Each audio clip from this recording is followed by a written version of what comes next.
বিরুদ্ধে কেন এফআইআর করা হয়নি? এফআইআর কেন করা হয়নি সাসপেন্ড অফিসারদের বিরুদ্ধে? এবার চিঠি দিয়ে জানতে চাইলো জাতীয় নির্বাচন কমিশন রাজ্যের কাছে। পরিষ্কার জানতে চাইছে কাকে বাঁচাতে চাইছে, কি জন্য বাঁচাতে চাইছে, পরিষ্কার জানার চেষ্টা করছেন কেন এফআইআর করেননি। আরো বিস্তারিত আপনাদের জানায়। ইসিআর এর নির্দেশের পরও এফআইআর করেনি রাজ্য। রাজ্যের কাছে তথ্য তলবের আর্জি, হাইকোর্টের কাছে আর্জি জানালো নির্বাচন কমিশন। হাইকোর্টের কাছে আর্জি জানালো নির্বাচন কমিশন। হাইকোর্টের দ্বারস্থ নির্বাচন কমিশন। বড় খবর, হাইকোর্টের দ্বারস্থ নির্বাচন কমিশন। সাসপেন্ড অফিসারদের বিরুদ্ধে এখনো হয়নি এফআইআর। এফআইআর দায়ের করেনি রাজ্য সরকার। কলকাতা হাইকোর্টে জানালো কমিশন। কলকাতা হাইকোর্টে দায়ের হতে হচ্ছে নির্বাচন কমিশনকে। মমতা বন্দ্যোপাধ্যায়ের সরকার সাসপেন্ড অফিসারদের বিরুদ্ধে এফআইআর করছে না কেন, প্রশ্ন তুলে হাইকোর্টে দ্বারস্থ নির্বাচন কমিশন।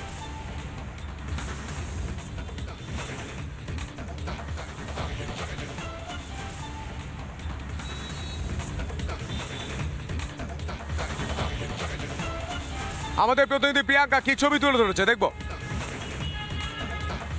কমিশনের নির্দেশের পরেও রাজ্যের তরফ থেকে দায়ের করা হয়নি কোনো এফআইআর। আদালত রিপোর্ট তলব করুক, তাহলেই সমস্তটা স্পষ্ট হবে কার নির্দেশে রাজ্য এফআইআর করলো না। এই মর্মেই আদালতের রিপোর্ট জমা দিল কমিশন। কাকদ্বীপের এক নির্বাচনী আধিকারিক, তার তরফ থেকে একটি মামলা দায়ের করা হয় এবং সেই মামলায় সিবিআই তদন্তেরও আবেদন জানানো হয় এবং সেই মামলাতেই আজ কলকাতা হাইকোর্টে ইতিমধ্যে এই রিপোর্ট জমা দিয়েছে কমিশন। পাশাপাশি কমিশনের আরও বক্তব্য, অক্টোবরের মধ্যেই রাজ্যে এসআইআর এর সংক্রান্ত সমস্ত কিছু ঘোষণা করা হবে এবং তারপরেই এই সমস্ত প্রক্রিয়া শুরু হবে, ঝাড়াই বাছাইয়ের কাজও শুরু হবে। তবে পরের শুনানিতে কি উঠে আসে সেদিকে অবশ্যই নজর রাখতে হবে। মামলার পরের শুনানি রয়েছে আগামী নভেম্বর মাসে। ভিডিও জার্নালিস্ট আলী হোসেনের সঙ্গে প্রিয়াঙ্কা রায়, রিপাবলিক বাংলা, কলকাতা। আমাদের সঙ্গে এই মুহূর্তে টেলিফোন লাইনে রয়েছেন বিজেপি নেতা শিশির বাজোরিয়া। শিশির বাবু, রিপাবলিক বাংলা আপনাকে স্বাগত জানাই। আমি সন্তু রয়েছি।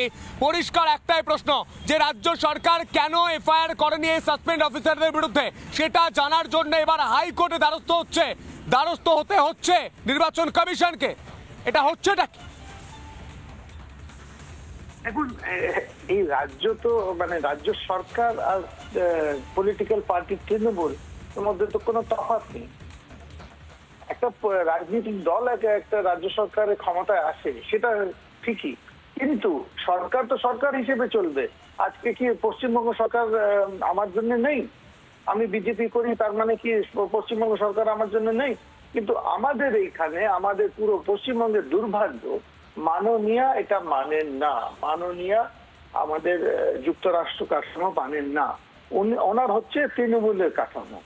এখন মুখ্য সচিব তো একটা চিঠি দিয়েছিলেন, উনি তো বললেন আমি কিছুই করবো না, না হলে এদের মনোবলটা ভাঙবে। কার মনোবল? যারা চুরি করেছে। মুখ্য সচিব কাকে সুরক্ষা দিচ্ছেন? যারা চুরি করেছে ওদের?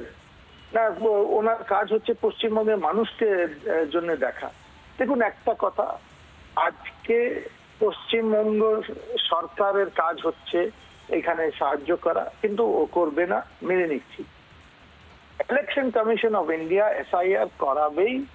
আর যে একটা যে ভোটার রোল বেরোবে তারপর, সেটা কোনো ডুপ্লিকেট ভোটারের নাম, মৃত ভোটারের নাম, অনুপ্রবেশকারী ভোটারের নাম ছাড়া এটা বেরোবে।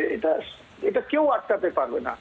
যত এরা চেষ্টা করে ততই মানুষের সামনে হবে এটা পরিষ্কার ভাষায় মেনে নিচ্ছে যে আমরা চুরি ছাড়া আমাদের গতি নেই, আমরা সরকারে থাকতে পারবো না, তাহলে চুরি করি।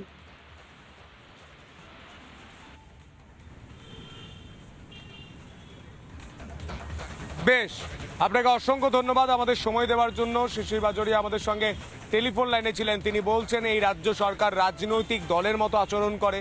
এই রাজ্য সরকার চায় না যে কোনোভাবেই অনুপ্রবেশকারীদের ভোট বাদ যাক, কোনোভাবে ডুপ্লিকেট ভোট বাদ যাক, কোনোভাবে মৃত ভোটার বাদ যাক ভোটার তালিকা থেকে।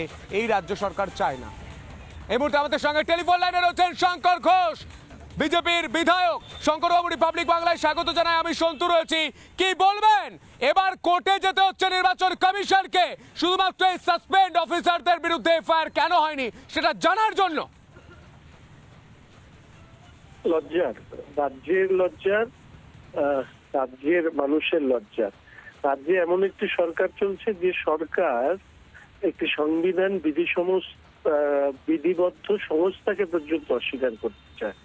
ফলে স্বাভাবিকভাবে এসআইআর কে নিয়ে যে ধরনের বিরোধিতার খেলায় রাজ্যের শাসক দল নেমেছে, তাতে ভবিষ্যতে এই রাজ্যের সাংবিধানিক সংকটও নেমে আসতে পারে বলে আমার অন্তত প্রাথমিকভাবে তাই মনে হচ্ছে। নানা ধরনের কন্টেন্ট দেখার জন্য লাইক করুন, শেয়ার করুন আমাদের ফেসবুক পেজ, সাবস্ক্রাইব করুন আমাদের ইউটিউব চ্যানেল। পাশাপাশি অন্যান্য ব্রেকিং নিউজের জন্য অবশ্যই চোখ রাখুন রিপাবলিক বাংলায়।